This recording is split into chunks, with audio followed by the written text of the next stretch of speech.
Hi, this is Scott Griffith, and I'm glad to welcome you to another edition of Land and Legacy by Griffith Riley. And I'm Carol Griffith, and I have the distinct pleasure of introducing our speaker today, Matt Bolang.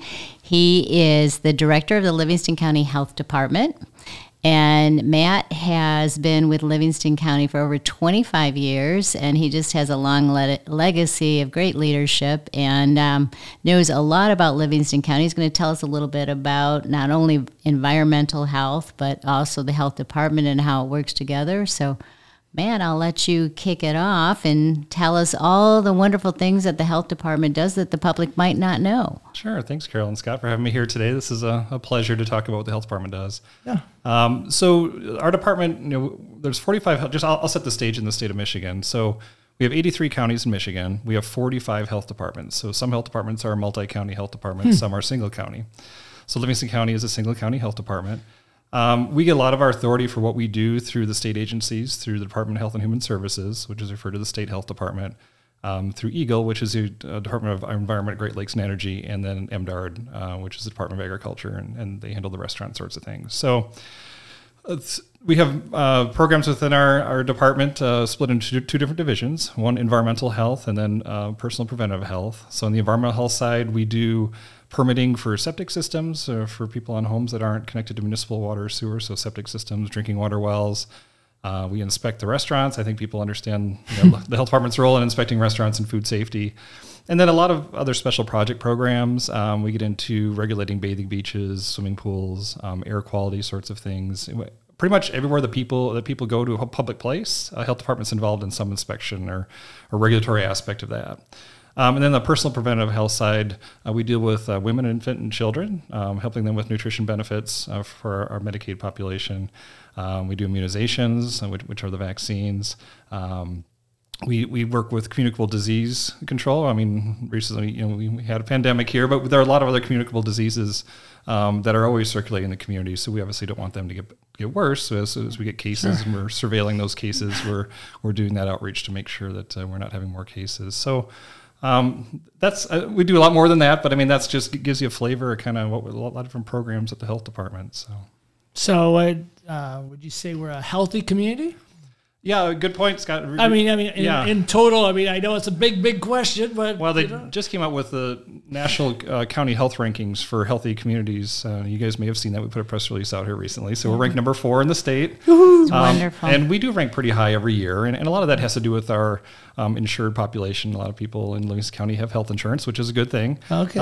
We're fairly active, but there's always room for improvement there. So, some of the issues are, we're a little bit overweight. We might drink a little bit too much, and and we still have some cigarette use here in the county. So there's a few things that we want to look at there. But yeah, we are a healthy county by and large. We've got, as you guys know, in the realty market, we've got a lot of public lands, a lot of recreational opportunities here in the county. So I think a lot of people take advantage of that and are really active and staying healthy doing that. Absolutely. So. That's great. They really look for that. Yeah. I think for the last 13 years, the county has been in the top 3 for I don't remember us outcomes. not being outside the top 5. I'm sure we've been up there for quite a while. So that's remarkable. It really is. It's something to brag about. I think it's a really good reason to be here in Livingston County. And right. Yeah. Says a lot about the county.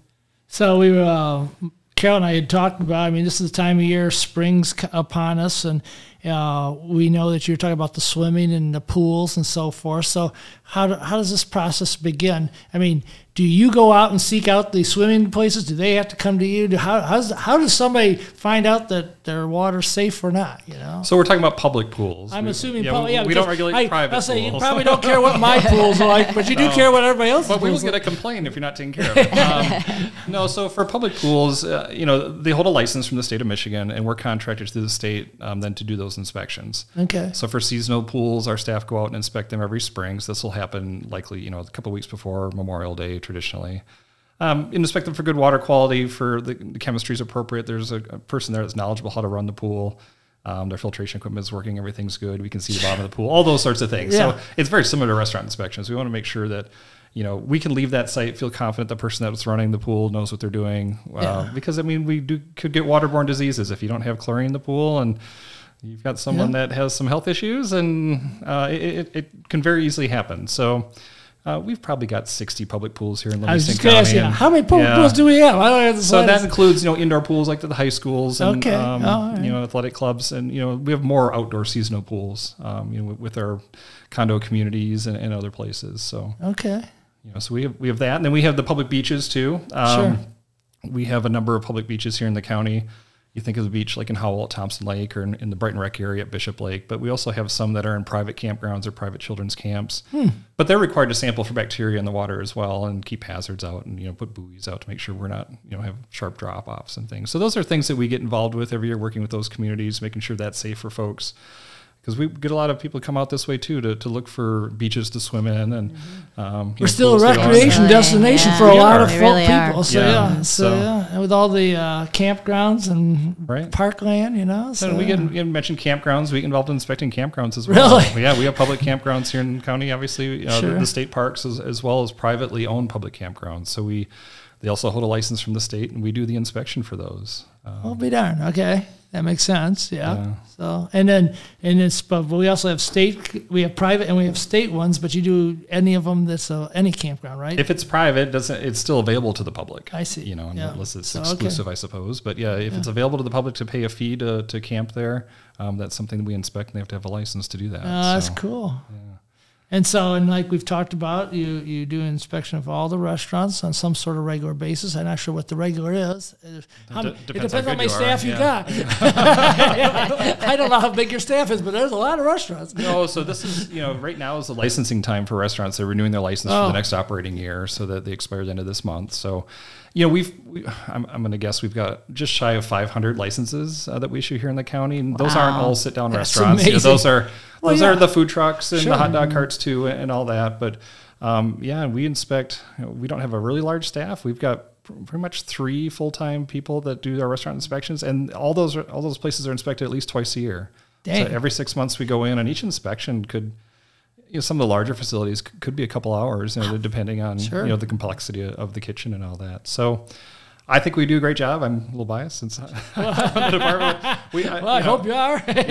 So everyone asks me where should I not eat. I never answer that question, because if we're doing our job, everywhere's safe. Everywhere's good, right? Yeah. So that's ramping up, and I was aware. I'm not sure everybody knows that the food trucks have to go through the same inspection process as every other food place, right? Yep, they do. They do a couple inspections during their operating season, even if they're seasonal and they just operate for fairs and festivals. From May through September, they still need to get a couple inspections. It's not always from the county that they're in, but somewhere in the state of Michigan they have to do a couple of inspections. That makes way more sense. Yeah. Because I'd be just moving to the next county. So, and with restaurants too, if people are curious, if you were to build a new restaurant, or you had the idea, I want to have a food truck, there's some plan review and licensing and coordination with the building department too, when those facilities go in. So there's quite a bunch of work up front before you can even open your doors. So. Yeah, absolutely. And so in our industry, particularly the fact that we do so much with housing, and out here we have so many people on septics, the environmental service side, we know a lot about it, from wells being tested to make sure they're safe when they're drilled, to the septics being built and then maintained, and some fail, since they all are in a process of failing, as I'm explained every time somebody does a septic inspection. So, yeah. Yeah, so with the septic systems, we evaluate vacant land. I mean, as you guys are aware, and I'm sure our audience knows, so for soil type, we want to make sure we have the proper soils for a septic system. We've got a code here locally in Livingston County that dictates, what type of soils, how large, depending on the size of the home that they're constructed. So we evaluate the land, are the soils suitable for that, and then we drop a permit if they are, based upon the soil type. Sure. Then we issue construction permits. We license and bond our installers here in the county. So when they're knowledgeable when they put them in according to our code, hopefully most of the time, and so then we're out there doing the inspection, make sure they're cutting down to the proper soils, they're installing the system as designed. And we do some outreach too, a lot of outreach and education for all of our programs. So, here we issue the permit, it's inspected, it's completed. We might not ever see that system again until it fails. That's sort of the nature of things. So we want to make sure the homeowner's aware of what they have in the backyard if they came from the city, that they're not used to having a septic system, what it is, what they can flush down, the toilet and the sink, what they can't, and there's some maintenance involved. that they remember, pump out your septic tank every so often. If you got a family of 5 in your house, you can't ignore it and expect it's going to keep working. Things are go bad for you. Yeah. So we recommend every 3 to 5 years people pump out their septic tanks, and springtime's a good time to get that done. So that's sort of and we do have, as you guys know, in the real estate market, systems getting inspected. They are failing. There's some stats out there that say, 15-20% of all systems out there are in some state of failure. We probably get around 100 systems a year that we're replacing. Just, sometimes it's a real estate transaction where we get notified and say, hey, we're about to buy this house, but our inspection went bad. And so we go and work with the homeowner or the current property owner on that. Or it's just a complaint, or someone just says, hey, something's not working here right. And then it turns out to be a replacement situation. So, we don't want the systems failed out there. So, well, there's certainly, and Ken and I are particularly aware of this through the Michigan Realtors, there's not a uniformity to the rules of that whole process across the state. So if we are dealing with a transaction in Washtenaw County, there's a point of sale where everybody has to have their septic inspected, versus we're up here in Livingston County, it's not an obligation. It's a decision you should make, but it's not an obligation. Yeah, that's right. So that's fascinating, yeah. And then what about then sewer systems? Are they outside your scope? They're outside our scope. I wondered, until things go sideways, then they become in our scope. So, okay, if a sewer system were to break and compromise drinking water quality or a lake, we've got a lot of sewers around our lakes here in the county. Sure, we get involved, because then there's a public health issue potentially, especially in the summertime if people are recreating the lake and we have a broken sewer line and untreated sewage getting places. Knock on the table or something. It doesn't happen often. No, but it does, and we are involved in that response, working with the municipality where it happens, just make sure we're protecting people the best we can. So that's great. So you were talking about helping out with the youth and newborns through the Medicare program. So how do you do that? How do you? Is this like you're providing food? Would you say support? I don't know. Yeah, it's mostly food resources. Okay. They're allowed, depending on the number of children, and it's pregnant and postpartum mothers and the children in that family, if they meet a certain income threshold. Is that it? Then they qualify for benefits here. So then we see those folks, and they come in to get their benefits, then go to the grocery store and get what they need for their lives. So yeah, we have babies come in. We're helping out measuring babies. We're talking about nutrition. We do a lot of work on, what should we be eating? What's in our diet? We have a nutritionist on staff that talks to the folks about that. So, yeah. Do you get a lot of this? Is this a big portion of your business? I don't know. Yeah. Again, I'm 6 months into my job. I have a lot of experience in the environmental health side. On this side, I'll shoot off the hip. I think we have about 1,800 clients that come in at some frequency, and then we provide benefits to. And we coordinate a lot with the state health department. They have an office here, at our same building here in Howell. So they can get their benefits at both places, and we provide the WIC benefits in our office. So nice. Yeah, there's quite of they get their if then the shots for the children, we do that, and what else they might need when they're in. So how do you, when there's going to be shots, does the state supply you a certain supply? Is that it, or do you put in for based upon demand, or how does that work? I don't. For children's vaccines, yeah, we get an allocation from the state, okay, and some of it we buy privately as well. So it kind of depends who the population is and who's getting the vaccination, where that resource comes from. If the general public comes in and wants to get a shot, that's our private supply. We can bill insurance now. That wasn't the case a few years ago. So we started billing insurance. We can bill Medicaid, we weren't doing before. So that becomes more convenient. If people don't want to go to their primary care physician or don't want to go to the pharmacy, they can come to us if they're more comfortable doing that. So let's say a person's listening, they go, gee, I did not get my vaccinations. Where do they go? Well, certainly. Where's your place? Oh, so physically, our place is located in the corner of Chilson and Grand River in Howell. Right. 2300 East Grand River is our address. But they can give us a call. Our website is about, it's getting revamped right now. Sure. But we got a lot of good resources on our website, all the services we provide.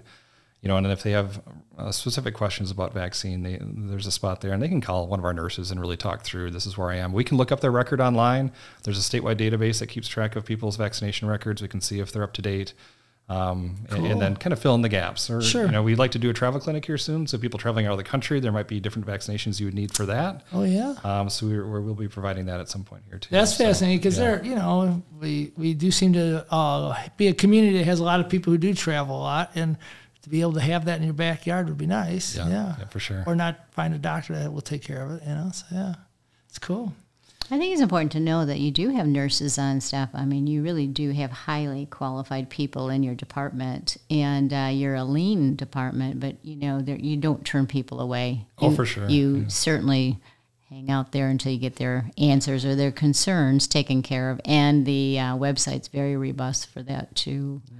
So, thank you. Yeah, you're right. We're not a huge staff, but I mean, we're really responsive. If you don't hear from us within a few hours, I don't think we're doing our job. So, well, and I can't think of really a department that's more diverse. I mean, you just touch so many different aspects, people and lifestyles in Livingston County too. That it's you got a great system going there, and that's not always easy. Yeah, thank you. So.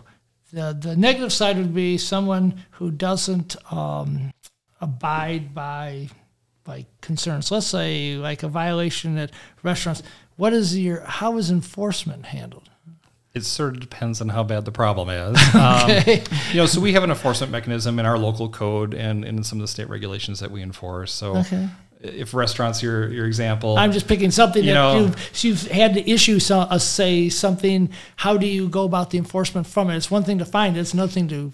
So the first thing we do is make the perpetrator aware of the violation, and I really pride our staff to do a good job at educating on what has gone wrong here and how can we correct it. We're not heavy-handed. We really want to work with all our population, whether it's a restaurant or it's a septic system or a property owner with something else.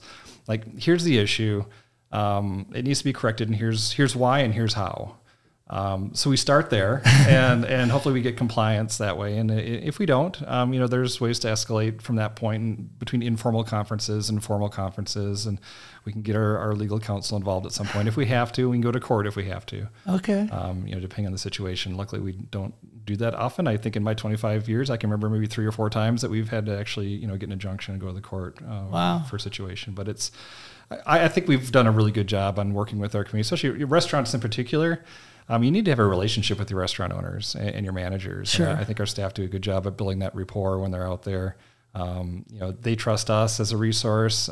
We can work with them. Sometimes they're having a bad day, and we'll come back, and we'll say, okay, you're having a bad day. Let's take a look at this again and really be calm about it and talk through what the issues were and let's see if we can get those corrected. So. Oh, that's great. I mean, it sounds very collaborative. I just sort of realized I don't have the slightest idea what enforcement. I assume there's probably fines and tickets, but I didn't know how that worked. That's for restaurants, I guess, more of an example. But I mean, we can put stop work orders on projects if you get a new home you're building or a commercial development and you've not met the permit conditions and you've put the well in the wrong location, the septic system is not proper. We're all done here. We'll work with the building department, put a stop work order on the project and until things are corrected, so we can go that route as well. Nice. Yeah, the comment, the thought that for a lot of people who have never been on well and septic is they can't understand how they're going to get their water supply from the same location that they believe their septic's going to. And we have to go through an education process many times. Yeah, and we kind of skipped over the drinking water part, but I could talk about that a little bit too. Well, sure, yeah, you're right. You want to drink while you're flushing down the toilet. We don't want people doing that either. And so there are standards, and isolation distances between the two, both horizontally and vertically, depending on on the site, as well as sites of contamination in the county. We have quite we consider ourselves a nice, clean community, but every community has sites of environmental contamination, just legacy things from old industrial practices or landfills or gas stations that have leaks. Sure. So we have a very good inventory of where all that is, how deep it is, where it's moving. So when we get well permits in, we know how to issue that permit. Or if we get vacant land evaluations and next to one of these sites, we can say, maybe we don't want to do that right there. Maybe we can do it somewhere else. We're trying to protect people before they even get involved in that situation on how clean their water is to drink. It's sampled when it's permitted. We require a certain number of samples to be taken, and then again, it's the outreach after that too. It's recommending that homeowners take the samples. I mean, you guys are probably involved in real estate when that goes through. Yeah. Sample the well. Let's make sure it meets all the current standards and all that. So the big conversation point of currently for the last couple of years has been PFAS. Is that something that comes into your jurisdiction? I would assume you're paying attention to it just like everybody else. Yeah, and we're not directly involved in the investigation part. Right, we work with Eagle, when these sites are identified, the state takes control of that, but we're really that liaison between our county residents and the state. So we're a lot of times out in the field with the Eagle staff, talking to residents, like, here's the situation, we might need to sample your well, this is going on. I mean, luckily, again, PFAS has not compromised our drinking water. It has caused some issue in the Huron River and Chain of Lakes. There's still a do not eat fish advisory in the Chain of Lakes, which I'm hoping in some years soon that will be lifted, because they are seeing some improvement there. But we do get involved in all sorts of contamination. PFAS, kind of the most recent. Well, it's the one that we know right now, and like you say, for most of us, it's a new thing. You know? I mean, it's like, what does it mean? And they call it the forever thing. You go, well, forever is a long time if you can't eat your fish. You know, so yeah. Right. It's just really resilient. Doesn't break down the environment. You know, and could be in a lot of daily products that we use. And we flush them down the toilet. We take a shower, we rinse off our bodies. If we got cosmetics, the clothes that we wear, the laundry that we do, it all ends up back in the environment. So how we manage that and then where it's concentrated and at what point is it a health issue, I think is concerning. So, and it's something that we work with the state on and again, our local folks. So, we've got a pulse on that. An issue always near and dear to us, because when we have water tests, the government, I don't know who in the government, but the government changed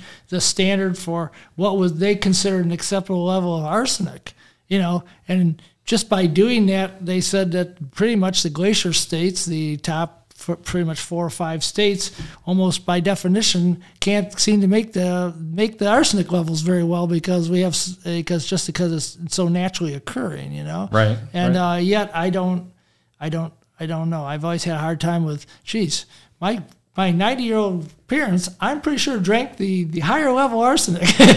so it's hard for us to always understand how those change all of a sudden, and then it's an unsafe level, So, well, there's science that emerges. I suppose. The science that we knew 100 years ago isn't the same as the science we know today, so that does change. We all played with mercury when we were younger too. And Right, in hindsight, exactly. maybe that wasn't the best idea. Maybe it's how we are, the way we are sometimes. I was going to say, I suspect that's an explanation from my class. Yeah, but those standards are changing. You're right. In Livingston County, we do have naturally occurring arsenic. I was involved when that regulation changed too, and so now all our wells are sampled for it. So at least we know what we're dealing with on the onset. So and we don't deny wells if they are elevated, but we do require they put some treatment on, at least for the drinking water. Sure. Yeah, it's just one of those fascinating things. All of a sudden, the rule changes, and it's like, now we don't qualify. So. Hey, we're getting into mosquito season. What do you see happening this year? Well, people are going to get bit by mosquitoes. And how about ticks? Yes, I know. And the ticks went from 0 to 100 really fast. The weather got warmer. So that is one thing I didn't touch on that our department does. We do disease surveillance on the vector end of things. So mosquitoes and ticks are vectors of certain types of diseases. We've been monitoring mosquito populations since forever, I think, in the health department. Most recently, at least in my career, West Nile virus, when it first came across from the East Coast to the West Coast, we were sampling mosquitoes because they carry that virus. And most recently, Triple E, Eastern equine encephalitis. That can be pretty terrible if you contract it, and it's pretty fatal if it gets far enough along. But so we're sampling at sites across the county that have the right habitat for those types of mosquitoes that could be carrying that. We set up traps. Really not quite yet for mosquitoes, but pretty soon, once we get consistent warmer weather, we'll be sampling May through September weekly and collecting those mosquitoes and identifying what kind they are. And then we send them to the state laboratory for testing to see if they have the virus. So, and then for ticks, you're right. Ticks just kind of all of a sudden came out. Since it's warm enough, they're just kind of waiting to come out. It's amazing. And find a meal. So literally, I just we went from cold to warm, and by that, all of a sudden, everybody knows talking about the ticks are everywhere. Yeah. So the disease issue with ticks is Lyme disease. The black-legged or the deer ticks, the kind of tiny ones that have a red body. Those are the ones that we worry about. So, we do, and especially in our park areas, we pretty much drag a corrugated cloth. It's not real scientific. I was going to say, how do you do this? Yeah, pretty much, take a corrugated cloth, that's probably 3 feet by 5 feet in kind of the underbrush. So deer ticks like to hang out in the wooded areas, kind of in the small shrubby sorts of plants. So if you're out hiking a lot of our parks, that's kind of what that looks like. So we do that just to see if they're there, and they are. But if they're at high enough numbers, we can put some messaging out for the public, and we always put some messaging out, I think, through media when we can on, hey, guess what, ticks are out again. I think I just saw the state put something out here yesterday, just to remind people when they're out, if you're out hiking, not that they're going to in the summertime, wear long pants and long sleeves, but at least check your body over, your pets over, your kids over when you're done from being outside and come in, that you don't have ticks crawling around. So a tick crawling around on you is fine. It's when they kind of latch on and start feeding on you for a couple of days, that's when it's not fine and can transmit the bacteria that causes Lyme disease. So that's what we worry about. Well, and hopefully people are responsible with their pets. I mean, if you give them the tick protection, it'll kill them, and you don't have to deal with it, right? Yeah. So, Do we have that for people? I don't know. Yeah, I know. I'm looking for that. Might have to take a bite of one of those one of these days. We can put a collar on. Yeah. But one thing I will mention too is we do identification for people too. So if they do find a tick and it was on their child or on them, they can take a picture, throw a website, submit it. We'll take a look at it, identify it. Because really, if it's a dog tick, it's not that big a deal. It really is. Dog ticks can carry disease, but that's more in the western states, not so much here in Michigan. But if it is a deer tick and it was attached for a period of time, that's really the good diagnostic tool. It's like, okay, you have a deer tick, it was attached for a couple of days, you probably should talk to your pediatrician or your doctor about it, because you could take antibiotics and as a precaution for a week or so, and you're fine. So. Yeah, and I suppose if you do all that, I suppose when you start dealing with sick animals, rabid animals, all that probably falls into your realm too. That's happening now too. Yeah, yeah, with bats and raccoons and whatever else bites people. Yeah, so, yeah. I mean, when you see a typically nocturnal animal or an animal that doesn't like humans and it's not getting away, you should be asking yourself, what's wrong here, right? So yeah. So we deal with the animal bites. We get reports of those, and bats in particular. There's a percentage that carry rabies. So if people do find those in their home, they probably, if they think they might have been exposed, they should be try to catch the bat the best you can, so the bat can be tested. Otherwise, it's a lot of painful shots, I think, for the person that might have been, bit by that bat. Known a few people that couldn't be sure, and it wasn't very pleasant to have to go through the shots just to be sure. Yeah. So it's getting to be that season. So. Yeah. We see a lot of bats in our home inspections. Okay. I mean, our inspectors are telling us now it's probably 70% of the homes. Oh, really? Okay. In the county have bats. They go through such a tiny hole. It doesn't take much. All those construction gaps in homes, and Well, it sounds like you have a huge project to oversee there. I can't tell you. Everything I'm thinking of here, I'm going, well, you guys could be doing something on that. But anyway, I think you're doing a great job. I hope that we all continue to stay healthy. It's a wonderful thing, right? That's right. Yeah. So we appreciate all that you do for us, and thanks for being our guest today. We really do appreciate it. All right, I appreciate it too. Thank you. Thank you, Matt. Thank you, Carol. Thank you. And with that, we'll end another Land of the Legacy by Griffith Realty.